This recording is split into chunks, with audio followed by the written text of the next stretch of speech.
La otitis media aguda de repetición puede provocar dolor de oído, irritabilidad y en ocasiones fiebre. Con menor frecuencia viene acompañado de supuración. Pero ¿tiene alguna repercusión la otitis recurrente en los niños? De este tema estaremos conversando hoy en Saludarte. Por supuesto, nosotros como padres tenemos muy clara cuál es la conducta a seguir ante estas dolencias y estos síntomas que pueden presentar los niños. Doctor, ¿qué es la otitis? La otitis no es más que la inflamación del oído y los agentes causales de la otitis en el 70% son bacterianos. Dentro de ellos está el Streptococcus pneumoniae, el Haemophilus influenzae no tipificable y la Moracella catarrhalis. Todo lo que sea alrededor de otitis lo conocí a partir de la enfermedad de la niña y gracias a la explicación que nos dio el doctor. Él nos explica que es bien peligrosa porque es una enfermedad que se desarrolla detrás del tímpano, que si no se atiende a tiempo puede entonces afectar el oído medio y todo el proceso auditivo del ser humano. Los síntomas más comunes de esta enfermedad son la fiebre, el malestar general, la rinorrea, la obstrucción nasal, los vómitos, el dolor de oído, la secreción por el oído. El paciente puede presentar adenopatías cervicales. ¿Qué síntomas notaste en la niña que te llevaron a acudir a un médico? En el caso de la niña, tenía fiebre, le dolía mucho esa zona, incluso la gargantica le dolía un poco. Tenía secreciones, tenía líquidos que corrían y tenía un malestar, un decaimiento, como si tuviera una gripe. Pero al final, bueno, cuando la llevamos se determinó que era la otitis. La infección en el oído está provocado por una bacteria o virus en el oído medio, a menudo como resultado de otra enfermedad que causa una congestión o inflamación en la garganta, en los conductos nasales y en las trompas de Eustaquio. Esta es una afección muy frecuente en la edad pediátrica. Dentro de los factores de riesgo está la no lactancia materna, está el hábito de fumar, la desnutrición, el bajo peso. ¿Cómo se diagnostica la otitis? La otitis se llega a diagnosticar a través de la realización de la otoscopía, que no es más que la visualización de la membrana timpánica. Entonces el oído puede estar abombado, rojo, la membrana timpánica puede estar deslustrada. Le revisó la vista, le revisó todo lo que tiene que ver con la vista, le revisó todo lo que tiene que ver con la garganta, la naricita, y cuando ya le puso el aparato ese en el oído, bueno, entonces ya sí se alarmó un poco y entonces sí comenzó toda la historia y nos dijo que se llamaba así, otitis recurrente, porque bueno, ya había sido varias veces en menos de 6 meses que la niña había ido por lo mismo. ¿Qué complicaciones puede tener una otitis media en los niños? La otitis puede ser una complicación de que el niño haya presentado una espangina o un sarampión. Y dentro de las complicaciones intracraneales está la meningoencefalitis, que puede ser viral o bacteriana, o tuberculosa. También está las trombosis de los senos venosos y los abscesos cerebrales.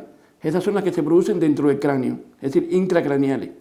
Y extracraneales, el niño puede tener pérdida de la audición, puede tener una mastoiditis, puede tener como complicación una sinusitis y otras complicaciones más. Cuando el niño reclama, al menos en mi caso, la niña me reclamó que tenía un dolor en la zona del oído. Ella había tenido un catarrito. Ya sabemos que hay que atender también los catarros, hay que atender todo. Ante un reclamo del niño hay que reaccionar. Y eso fue lo que hicimos. El niño enseguida, la niña, por ejemplo, en mi caso, se quejó de que le dolía esta zona. Ya el doctor nos había dicho que una lesión, un dolor en esa zona hay que atenderlo a profundidad porque puede ser lo mismo una lesión leve que algo que finalmente se puede complicar si no lo atendemos a tiempo. Entonces, partiendo de esa base, bueno, fuimos al doctor, nada más que la niña se quejó. Por suerte, estuvimos a tiempo, ahora mismo estamos en seguimiento, pero bueno, el doctor sí nos dijo que hay que atender muy bien esta zona, la garganta, el oído, la vista inclusive, porque puede terminar en una meningo incluso, puede complicarse y a los muchachos desencadenar una meningo, que es una fiebre muy peligrosa, todos sabemos.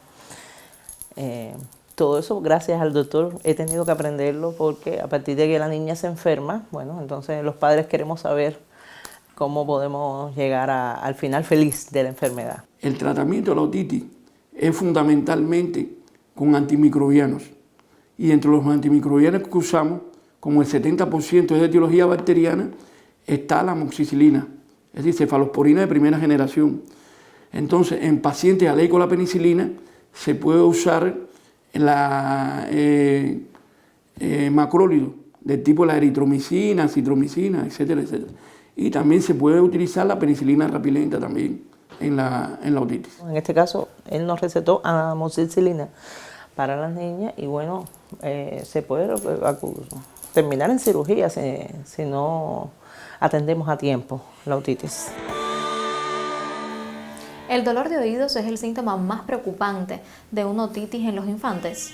El dolor de oído es uno de los dolores más preocupantes en la edad pediátrica, porque el dolor de oído se puede confundir con otras patologías.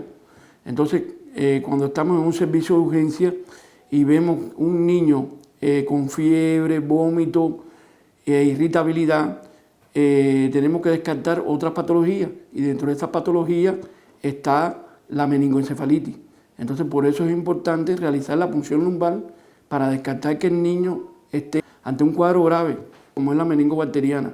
El niño pudiera tener una neumonía también o una bronconeumonía. Es importante también hacerle un rayo X de tórax, revisarle la garganta al niño para ver si el niño tiene una amigdalitis, tenga una adenoiditis, es decir, según la edad del niño. Es decir, que el niño tenga alguna infección respiratoria aguda, alta, no complicada. El doctor nos ha hablado mucho acerca de la enfermedad a partir de nuestra preocupación con la niña, con la enfermedad, con la dolencia que tuvo. Y sí, efectivamente nos ha dicho que puede desencadenar una pérdida auditiva y por eso se requiere hacer pruebas con algunos aparatos que trabajan sobre la zona del oído, el oído medio y todo ese sistema auditivo, precisamente para dar un seguimiento y que el niño que una vez tuvo otitis y ya se declaró como otitis en repetición o recurrente,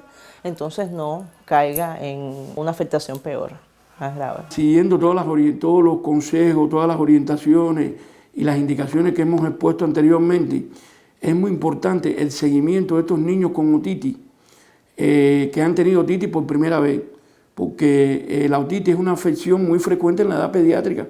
Y entonces a veces vemos niños que tienen problemas de otitis recurrente o de otitis a repetición, porque son niños que a lo mejor tienen factores de riesgo. Evitar los factores de riesgo. Si ya sabemos que el catarro, la gripe, en mi caso las piscinas, pueden desencadenarle eso a los niños, bueno, tratar de que no se repitan esas condiciones para que el niño entonces no caiga en esa enfermedad, por llamarlo de alguna manera. En segundo lugar, bueno, llevarlo al doctor tiene la importancia de que no se complique, como habíamos dicho, porque entonces tú abandonas, te confías, piensas que ya lo solucionaste y entonces un día viene el dolor más fuerte, digamos, y entonces es una enfermedad peor. Entonces por eso viene la importancia de que aunque pensemos que ya se solucionó, sigamos visitando a nuestro pediatra cada cierto tiempo, cada tiempo que él lo recomiende, para entonces tener la tranquilidad de que el niño está curado de verdad. Doctor, ¿se puede evitar la otitis a repetición en los niños? La otitis a repetición se puede evitar cumpliendo estrictamente las recomendaciones e indicaciones que hemos dado. Por ejemplo, con el fortalecimiento en la atención primaria de la lactancia materna exclusiva y complementada, el cumplimiento de todo lo relacionado con los factores de riesgo. Es decir, nosotros actuando sobre los factores de riesgo. Y otra cosa importante es la dispensarización por el médico de familia y el seguimiento de estos casos.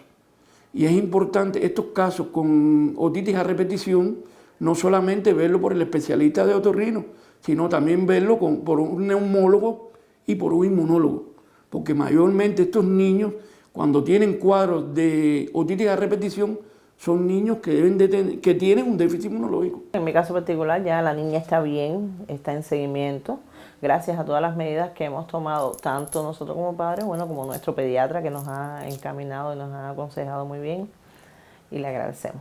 Las recomendaciones ante esta afección, lo más importante es acudir al servicio de urgencia y que sea valorado por el especialista que esté en el servicio de urgencia, hacerle una otoscopía al niño y descartar otras afecciones que pueden producirse como complicación de la otitis, en este caso la meningoencefalitis. Siempre alerta, aunque la infección de oído en el 90% de los casos se recupera sin complicaciones, la Organización Mundial de la Salud advierte que la otitis media puede provocar daños permanentes, incluyendo la pérdida de la audición. Así que ante el menor de los síntomas, sobre todo en los niños, acuda a un especialista. Por hoy es todo. La próxima semana no faltes y dame el placer de volver a saludarte.